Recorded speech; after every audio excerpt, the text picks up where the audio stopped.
All right, I'm sitting here with the lovely Maria, or Masha. She was my translator in the Donbass when I went the last time. Now, why was she my translator in the Donbass? Why did I specifically choose her? The reason I chose her is because she's a staunch liberal. She's an anti-war protester. And she had a set of beliefs about this conflict that I did not believe to be true. And everything that I told her, she did not believe to be true. She thought everything that I was saying was Russian propaganda, and I thought everything that she was saying was Western propaganda. And so I kind of gave her a challenge to come and see for herself. And it was a very interesting trip. So we're going to talk to Maria, and we're going to get her impressions. And we will see the conclusion of what took place. So now I should note that in the beginning of the trip, on our way down, we had several disagreements about what was really happening. And I said, you know what? We're going to meet my friend Thomas Roper. Thomas, for you guys that don't know, Thomas, he's a very prolific geopolitical writer. He's written 7 books. He's an incredible journalist. And he's been to the Donbass just as many times as I have. And so he is much better at articulating than me. I thought that he would be able to talk to Maria and maybe see her to kind of put some reason, not reason, but maybe try to kind of help her with her thoughts, because really she was struggling a lot.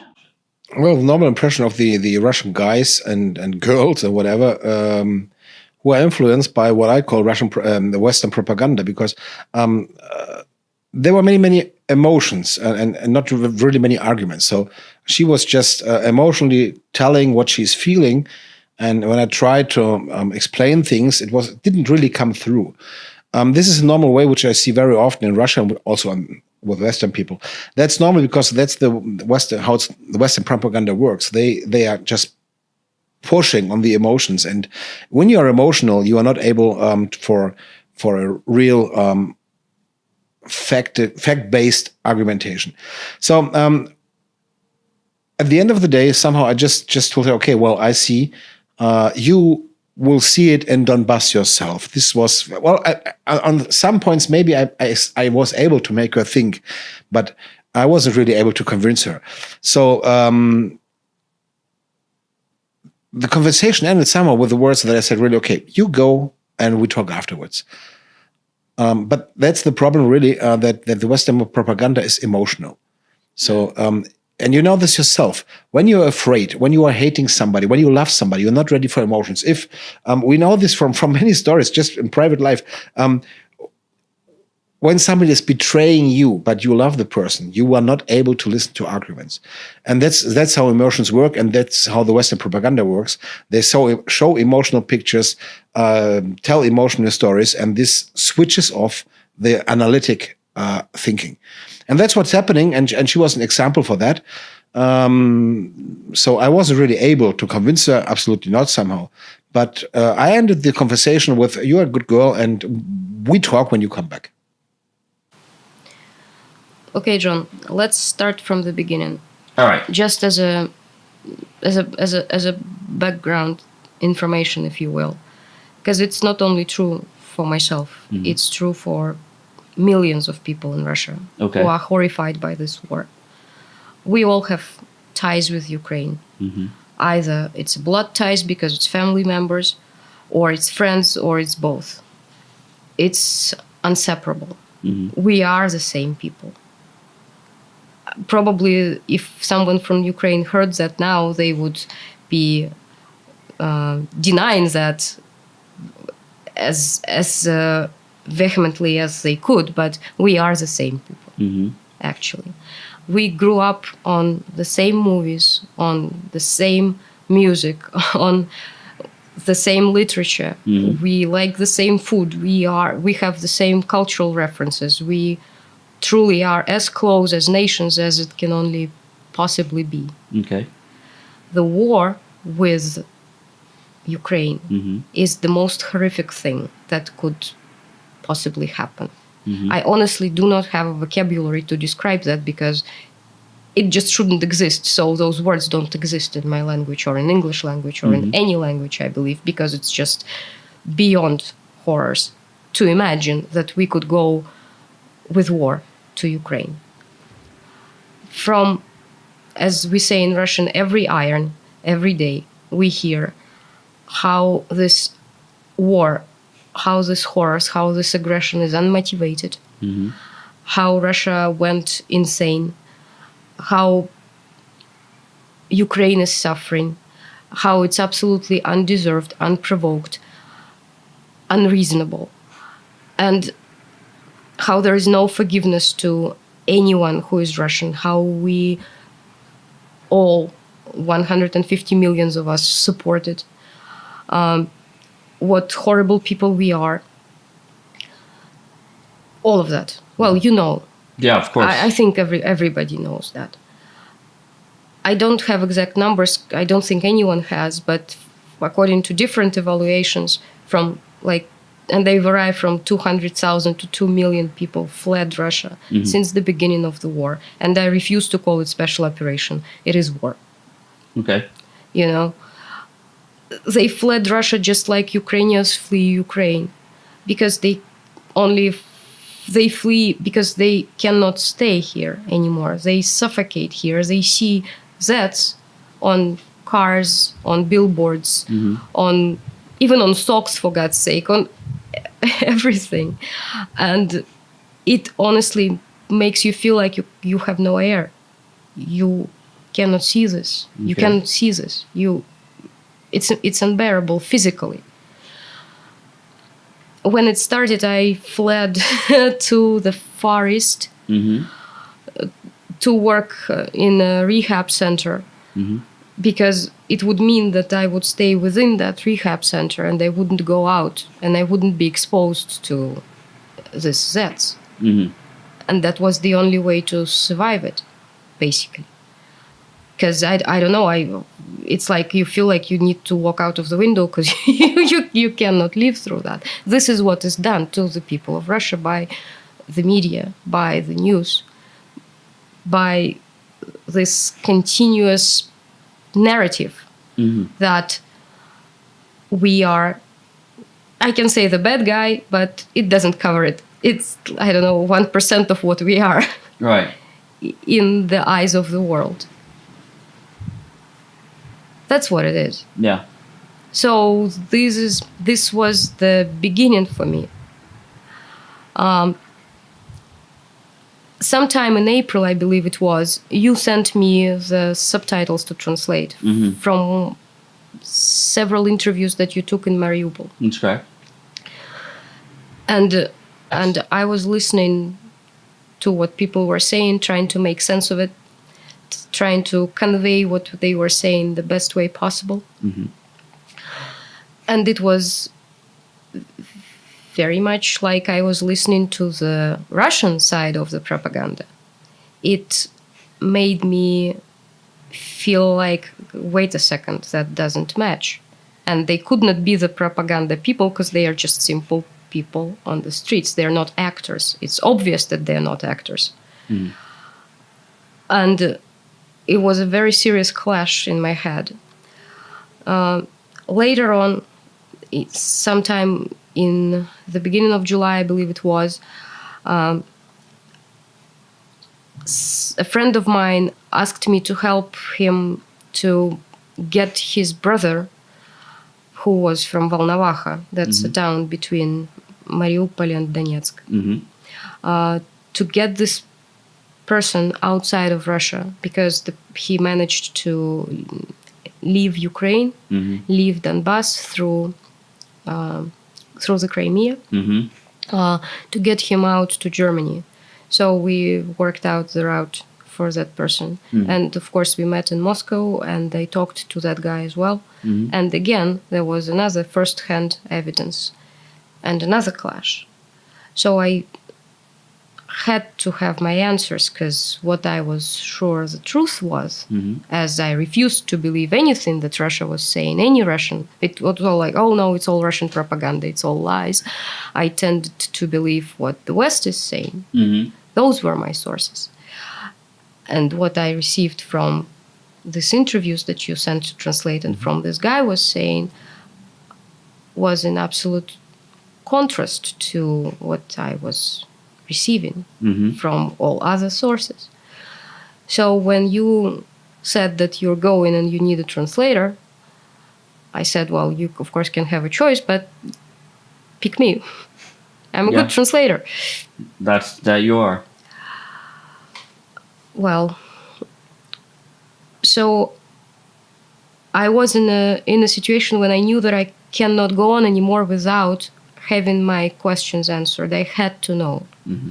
And Thomas asked me, like, hey, they're bombing there in Donetsk. They have these mines, these butterflies laying around. It's dangerous. Aren't you afraid to go there? I'm like, Thomas, I don't care. I have to know, because not knowing is worse. Because not knowing is guaranteed doubts and frustrations and fears and shame. I mean, it's an incredible guilt that we all are feeling.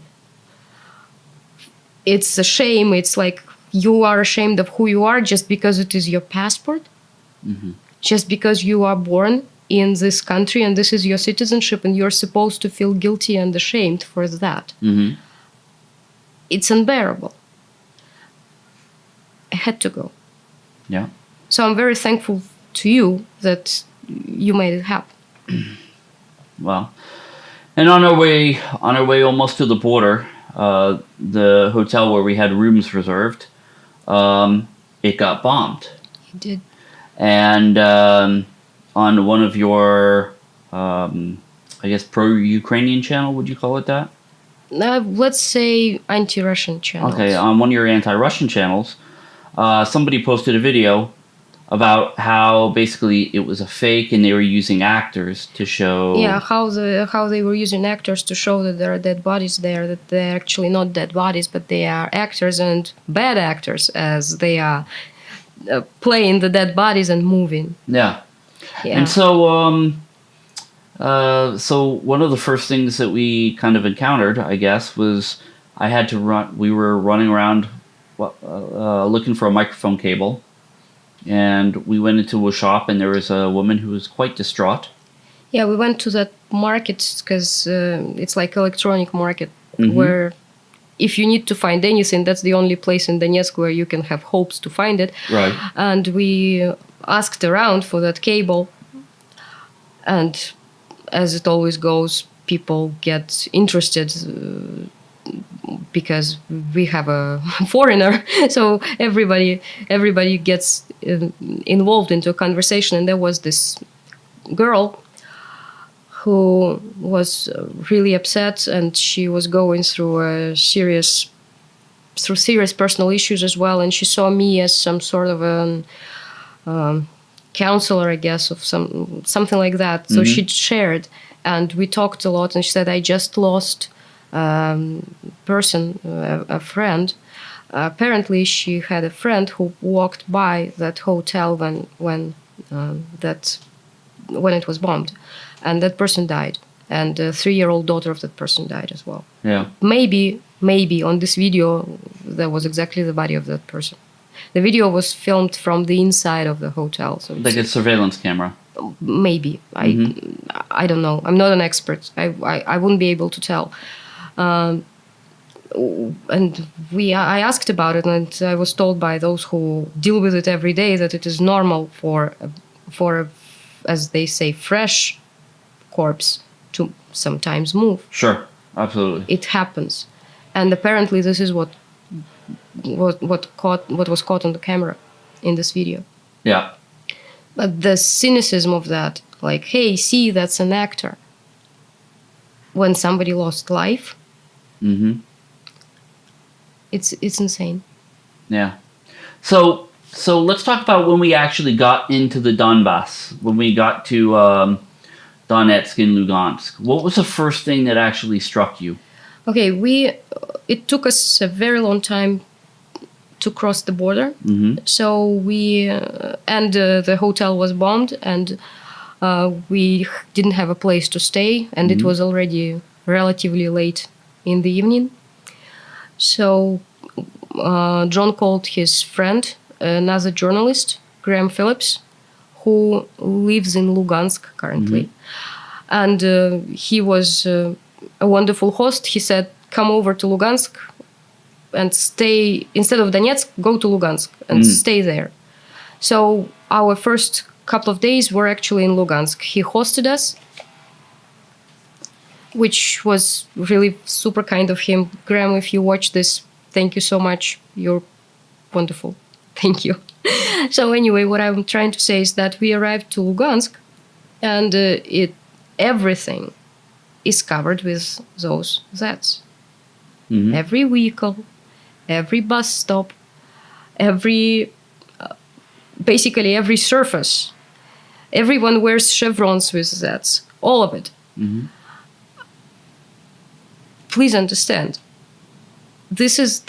in my head, this is the new swastika. This is the sign that Russia is turning into a fascist Germany.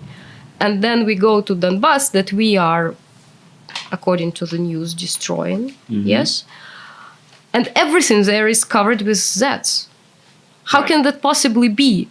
If people hate us so much, if we are such an enemy, if we are such a villain, that if we are such a monster, that everything there is covered with the symbol, and the symbol gets complete support. That would be like the Jews voluntarily walking around with a Nazi symbol on their... Sort of. With a swastika. Sort of. It makes no sense. It did make no sense. I was like, what is that? Next day, we went to Severodonetsk. And it is the city which is in a similar condition as Mariupol in terms of devastation. It's horrible. Yet, they have no water, no electricity, no nothing. Yet there are people who stayed there, who live there in basements. We went to one yard, and there is a children's playground, and graves right on this playground, right there. It was the first biggest shock that I had when I looked at it live. When it's not a photo or, I don't know, some video that you watch on TV, but when you see it live, this playground and those graves right there. And there are people there, and they talk to them a little bit, and not a single one of them expressed any kind of negativity towards Russia. All the negativity was aimed at Ukraine. That was another clash in information, which was crucial to me. Like, how come you're not tearing me apart? I am Russian. It is my people who did that to you, and in my head. And the answer was, no. It's not this way. And then these conversations repeated in Mariupol, in Lugansk, in Donetsk, in Volnovakha. They repeated in all the places where we went to. So it was kind of extreme red pilling, if you will, for me to accept that. On the second day, because I would say it's second day, we had a meeting with Vlad Dainega, the guy who is currently a Minister of Foreign Affairs of Lugansk People's Republic. He was responsible for the negotiations in Minsk that lasted during all this almost 8 years. He was there on every meeting. And John was kind enough to say, like, hey, what would be your questions to that guy?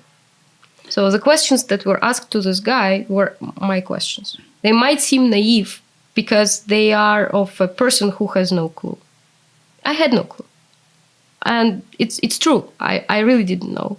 I wasn't following that much. My attitude to that was like, during all these 8 years that preceded it from 2014, my attitude was like, this is internal Ukrainian business.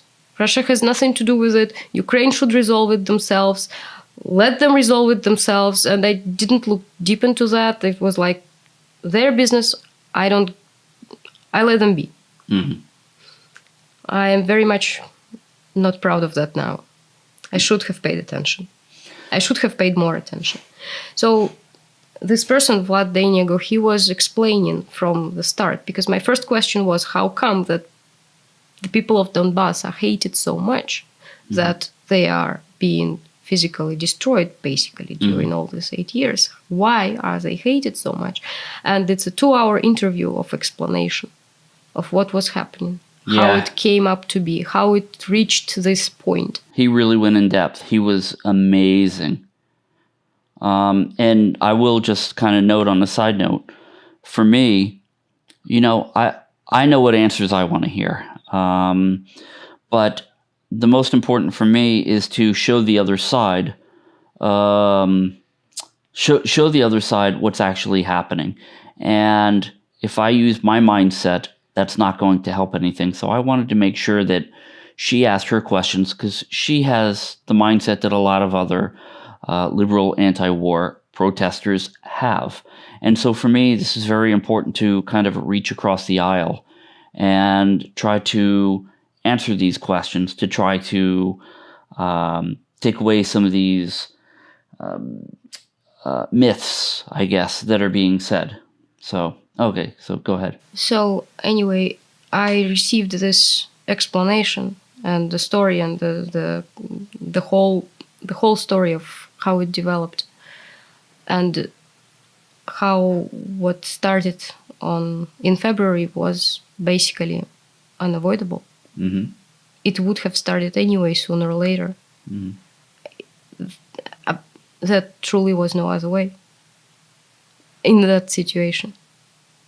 Yeah. Which is crazy, but I had to accept it, because it really was something unavoidable. Yeah.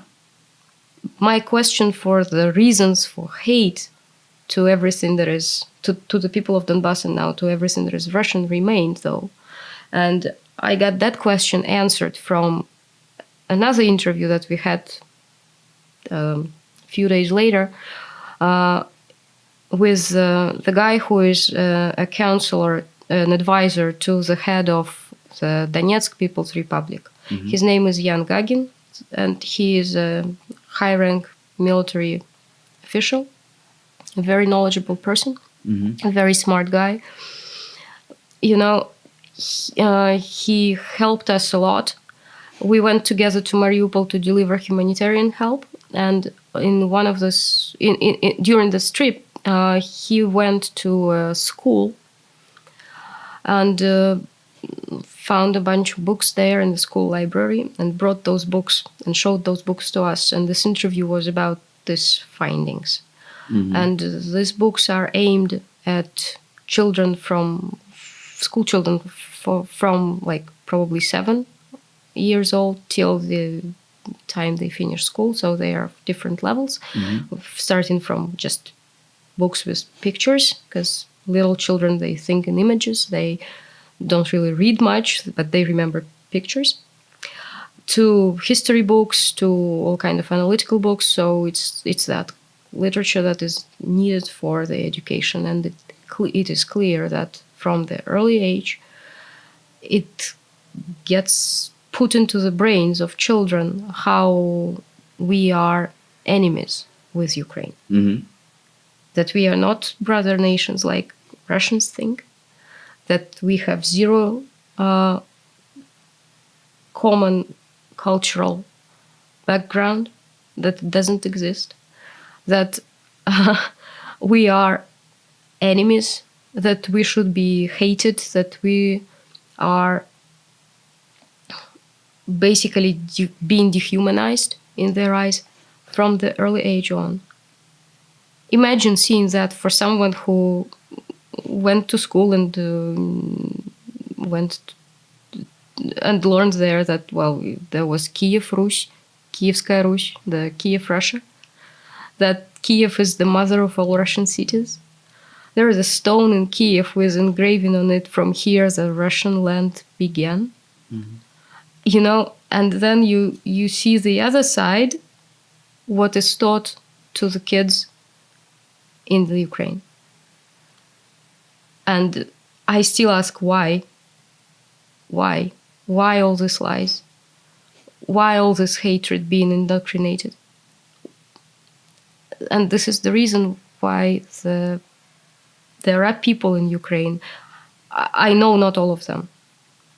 I'm absolutely sure, just like there are different Russians, there are different Ukrainians, not all of them, but truly there are people of Ukraine who support and have supported these bombings of Donbass, this elimination of the population there during all these years. Mm-hmm.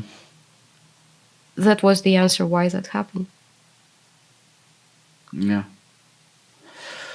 All right, so we went to Valhalla, to the hospital. Is that how you say it? Yeah, sorry. So we went there. We went to the hospital. We met the doctors. And how did you feel about that trip? In Volnovakha, they held 600 people in basements. They held them hostages. They didn't let them go. Who? The Ukrainian troops. I'm sorry. I'm turning into these people. I just say they. Yeah. Yeah.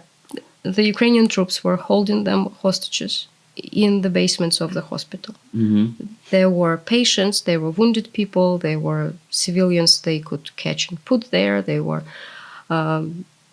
medical personnel, everyone. Mm-hmm. They spent months in the basement. Mm-hmm. We walked around some areas of this basement, saw where they slept, where they ate, how they lived there. And they are like, it's impossible conditions.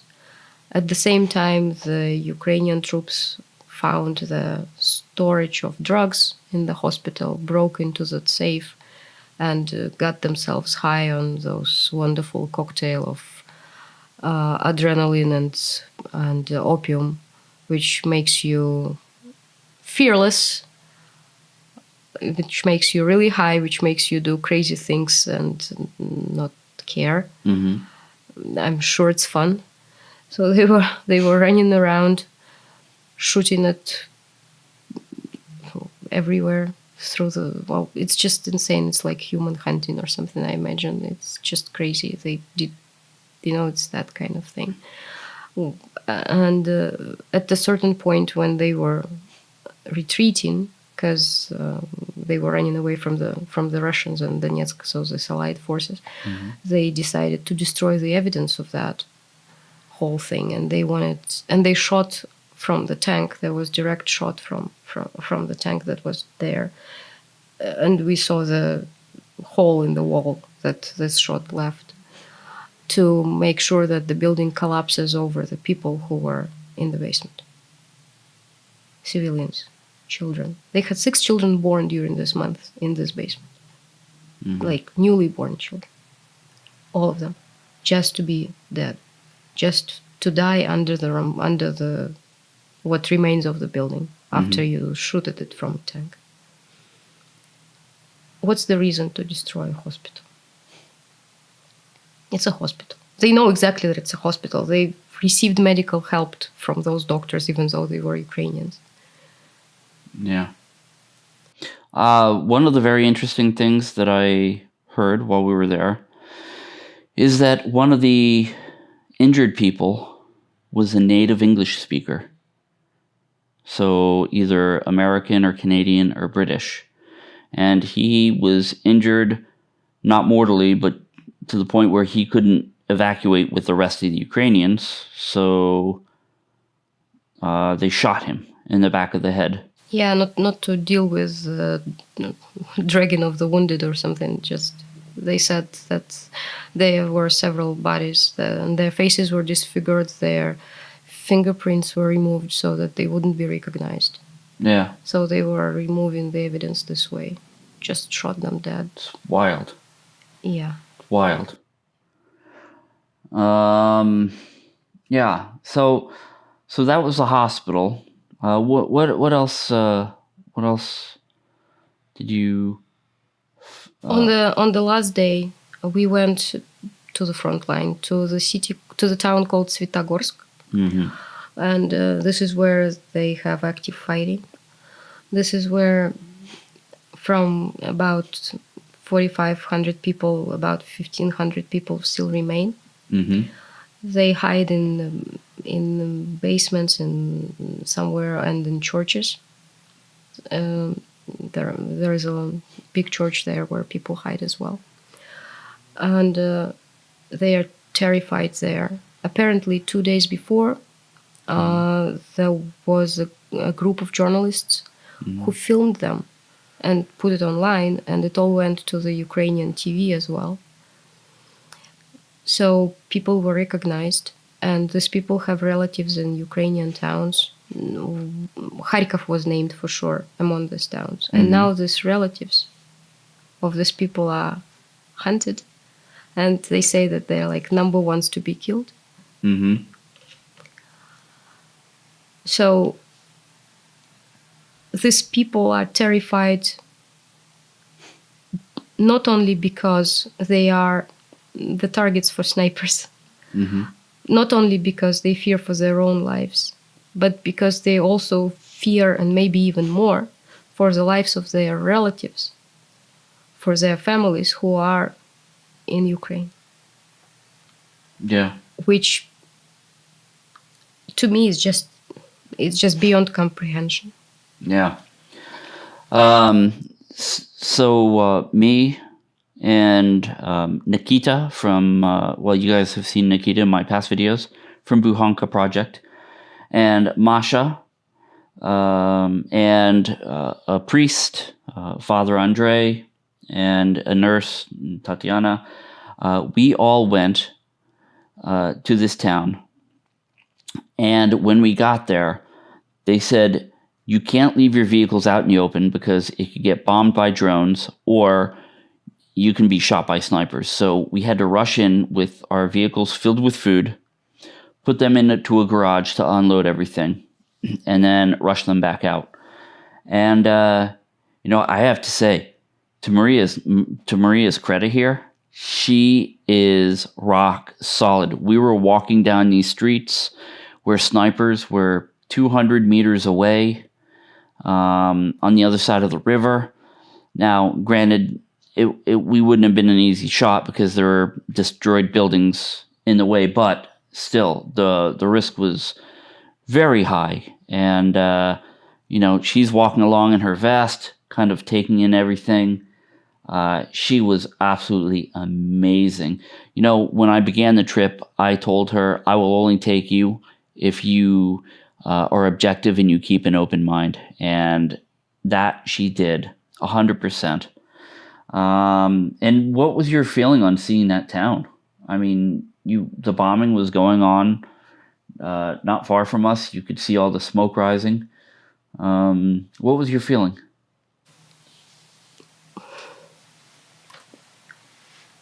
It has to stop. It somehow has to stop. I don't know what should happen for this to be over, but it should not exist like this. That's true. If I could take all these people and get them out of there, I would. If I could have some sort of a magic coverage to just cover them away so they're not visible and they are not, and it is not possible to harm them through that coverage, I'd use it.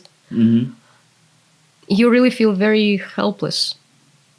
Even though you bring humanitarian help, you bring all this food, you try to do something, but you still feel so helpless against this crime. Yeah. So how do you feel? You feel like you do what you can. And you also constantly understand that it is so little. and you know that you have to go back.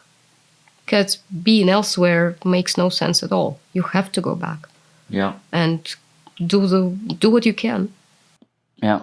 Yeah. And not to insert a shameless plug here, but if you guys want to donate to the people, we are going to be making more humanitarian trips. You can send to my PayPal.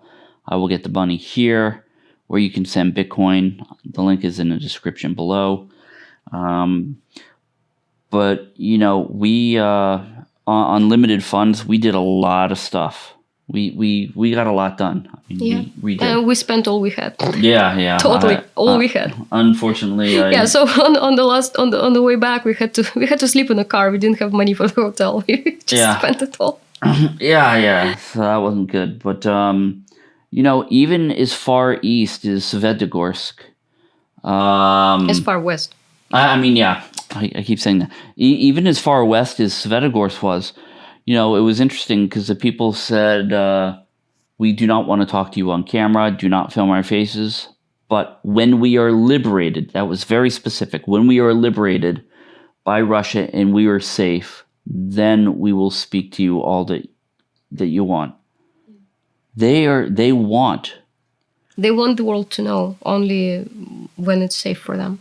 Yeah. Right now, they don't believe it's safe for them, and they are scared to death for their families. Yeah, but they want their independence. Did you notice this? They don't want to be a part of a country that hates them so much. They don't want to be part of Ukraine for sure. So, on our way back, another thing that she has read on a bunch of her anti-Russian channels. The fact that refugees are treated so incredibly bad by the Russians. So I decided to stop at a refugee center. And we called, we got the director. We only gave them, 20 minutes notice? Even less. We gave them 20 minutes notice, so it's not like they could clean and make everything orderly. We gave them 20 minutes notice. So, what was your opinion of going to see that that refugee center? Well, it's like a pretty decent hotel, basically. Yeah. It's really nice. It's clean. It's very well thought through. Mm-hmm. They have great canteen with really great food. I mean, they eat better than I do. Yeah, I know, right? They really have great food. Canteen is a cafeteria for. Yeah, it's called canteen, or you can say it's a restaurant. Basically, yeah, it's simple, but in terms of food quality, it's a restaurant. Yeah, because that's for sure. And they live there for as long as they need. Mm-hmm. There is no pressure or any time frame within which they need to move out, so they can stay for as long as they need. It's free. Food is free. They have a way to find work. Some people that I talked to have already found jobs, so they can make a living. Mm-hmm. One of the women I talked to came with her son. Mm-hmm. And she already arranged everything. So on the 1st of September, her son will go to school in Voronezh. Mm-hmm. It's all possible. It's all provided. Mm-hmm. And they went there voluntarily. Mm-hmm. They explained to me how it works, because in the Western media it is said that we evil Russians, grab them, put them in buses and just bring them to Russia for... Labor camps. Yeah. Oh, yeah. We eat them alive. We take their organs. We take away their passport. All that stuff. Yeah. I mean, you don't stop at anything when it comes to that, to those lies. Mm-hmm. The worse there is, the better. So it's like you put whatever there. It will be accepted, of course, because that's us, the evil Russians. That's what we do, right? So it's a really nice place. They are in really good conditions. They can do whatever they want. They can leave at any moment if they want, or they can stay for as long as they want if they want, and it's free of charge. When their only job was to get to the border. At the border, they had there were buses from different towns, because they were, the woman I talked to said that they had 8 towns to choose where they want to go in Russia, and she chose Voronezh. But there were 8 towns to choose, and they were brought there. That's how it went. There was one woman from Kharkov who constantly asked, when are you going to take my passport away from me? Like, why would we take away your passport away from you? Why? Why? Like, because I heard that you take away passports and you then force people to work and don't give them passports back so that they would be motivated to work for free or something like that. I mean, crazy. But this is what you hear in the Western media. This is what's in the media, yes. So, you as somebody who saw everything reported in the media, believed everything that was reported in the Western media, and was quite anti-Russian at the very beginning of this. Very anti-Russian at the beginning of this. How much of what you now know that you read, how much of what you read that you now know is not true? All of it. All of it. The proportion of those lies, the scale of that is very much comparable with the scale of the horror of this war. It is that much. The cynicism of that is incomprehensible. It's just insane. There is zero word of truth in that. I thought, maybe there are exaggerations. The truth is the first victim at the war. I mean, it's a famous phrase.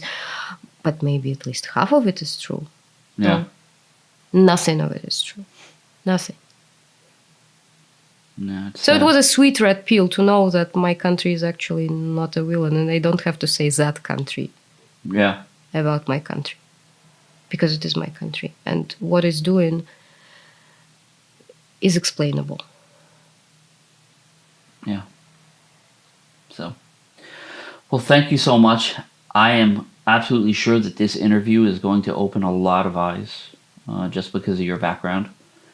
And we'll see where we were at the beginning of this adventure and where we are now at the end of this adventure. It's quite a transformation, actually, to see.